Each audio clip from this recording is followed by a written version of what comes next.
And listen here, man. Comedian Matt Rife, Rife. Your girlfriend's favorite comedian. My girlfriend's basically your girlfriend's favorite comedian, like my co-host said. Came out with a Netflix special, the Blacklash. No, Backlash. What's the No, name? comedian Matt Rife What's the name of is the? faking is facing I forgot a the name of the. backlash after the release of the Netflix special.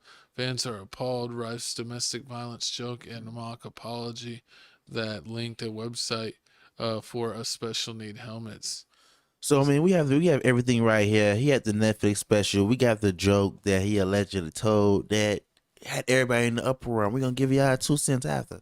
I've only been to Baltimore one time. I ate lunch there, and the hostess who like seats you at the restaurant had a black eye. Oh my gosh. She got sucked. I'm like, what happened? Yeah, it was pretty obvious what happened. What happened? And we couldn't get over the fact that we're like, this is the face of the company. Like this is what you have greeting people. And my boy who I was with was like, yeah, I feel bad for her, man. I feel like they should put her in the kitchen or something where What the heck? nobody has to see her face, you know? And I was like, yeah, but I feel like if she could cook, she wouldn't have that black eye. The Lincoln helmets. Testing the Oh, water, man. seeing if y'all are gonna be fun or not. Just wanted to see. So if you didn't know, I mean, that's the joke he told, which is The rest of the show should be pretty smooth sailing after that. so it was basically a warm up joke. He wanted to test the crowd to see how raunchy he can get, because he's a raunchy comedian. Well, every city's different, and you got to kind of test your audience. Like, are this the audience that gets butthurt super easy? Mm-hmm. So I'm gonna do this kind of borderline joke, and if they get a low laugh, I'm like, all right, I know where to keep it. Where if they're like laughing out loud, they're like, all right, I could probably throw a artard joke in there, and they're not gonna get offended. Exactly. And So then people were getting all butthurt about it, and then he's like, here's my apology. If mhm. I ever offended you, here's the link, and he linked them to special needs helmets. Exactly. I mean, he was talking. That's golden age funny. It was funny. I mean, like, and he was talking about everybody. He talked about black women. He talked about He talked about his problems growing up as a kid. He talked about him, getting his mentally challenged friends, some girls, telling everybody he had a big one, because It's tough when you're dealing with your mentally challenged friends. whatever. You got jokes. You talk about a lot. You talk about his being scared of the dark, being scared of monsters. He was talking about just a bunch. It's just another reason for people to get mad. I mean, I Basically, think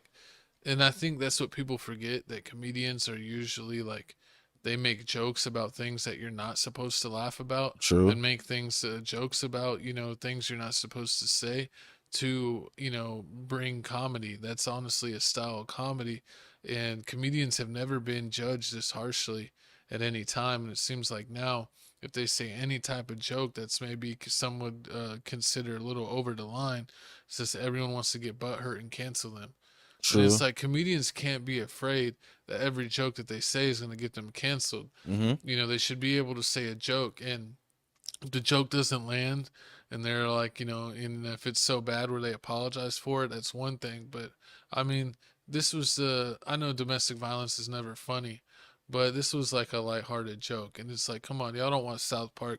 Y'all don't watch Jackass. Y'all don't watch American Pie. Mm-hmm. Y'all didn't watch Pineapple Express. Y'all don't think that kind of slapstick humor is funny. And it's like, I honestly, miss that type of comedy where everyone's like, got a stick up their butt nowadays. I mean, yeah, basically. And if you don't like his comedy, it's tons of other comedians out there. You can listen to Dave Chappelle, D.L. Hughley. You can listen to Louis C.K. Wait, Louis C.K. still canceled? Well, he got canceled, but now he's back. Okay. It's Bill like Burr. a weird thing if you get canceled and you kind of don't do anything for a period of time, you kind of get allowed back. My co-host favorite Akash Singh. No, I hate Oshkosh. He's not that funny at all. But who's the Mexican ones? George Lopez. George Lopez is good. Who's Mr. Fluffy? The big Fluffy. I don't know. I like his early stuff. To me, he's not really that funny anymore. Mm. There was this other the Latin Kings of Comedy that you keep telling me was better than Kings of Comedy, which wasn't. It was, but Queens of Comedy is where it's at. Monique, shout out Monique. There was this other comedian that got in trouble for like preying on drunk girls, and like he had a podcast where he had it like every week. Oh yeah, yeah, And yeah. then like I'm talking about. he got in trouble, and then he stopped doing his podcast for like a year.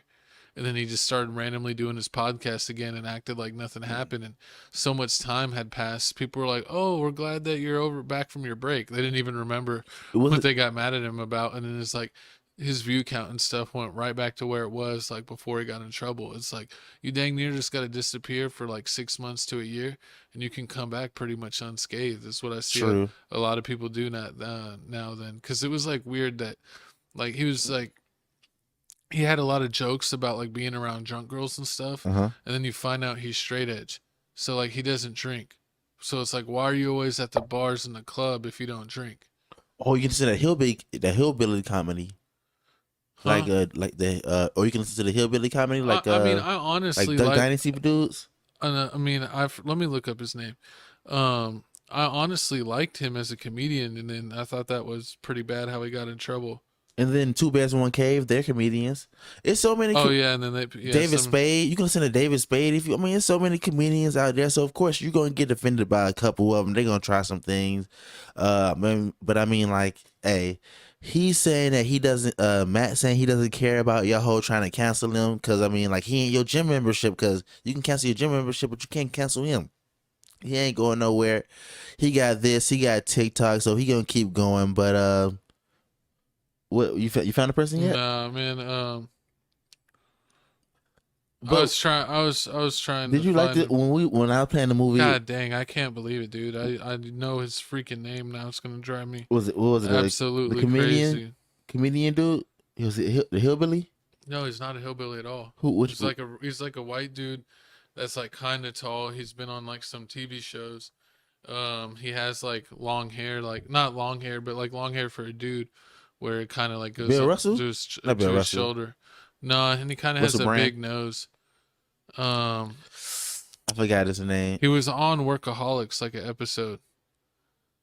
Oh my god, I can't picture him, and I thought I knew the name of his one special, but it didn't come up. On Comment this type below. of Let me video. know if you know the person's name. This But gonna drive me absolutely crazy. let me know how you feel about this whole situation. Should people just get off comedians' back? You know, the comedians, this is their job. They're here to offend people. They're here to heckle you. You know, talk bad about you. Talk bad about your breath, your outfit. You know, picture you not getting girls or you being only basically racing the whole place. Especially when it's funny when like there's a white comedian, they go to a white show, but there's always that one black person. He's like, yeah, I found him. I found him.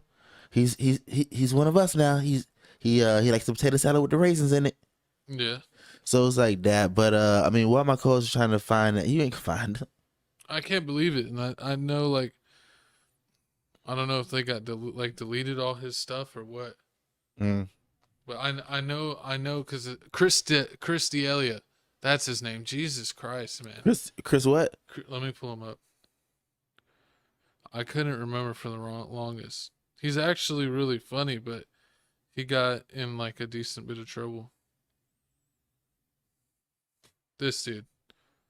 What do you get in trouble? What do you do? Oh yeah, I think so. Yeah. Chris D'Elia. Yeah. The Chris D'Elia yeah. show. Yeah, he has his own podcast. And I guess he's having a new Netflix special that's coming out because this is a clip on his YouTube. But yeah, he has like a podcast on his channel, and I think a podcast on another channel, and a Patreon. His Patreon ain't as cool as ours.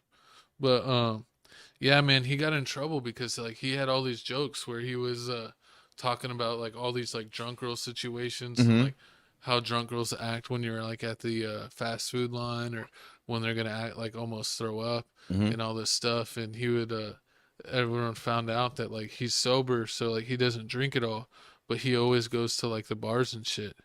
So he was always like, it's kind of weird that you're a sober dude, but you always try to pick up drunk girls. Yeah, he's taking advantage. This Can't do is that. kinda like That's a nasty.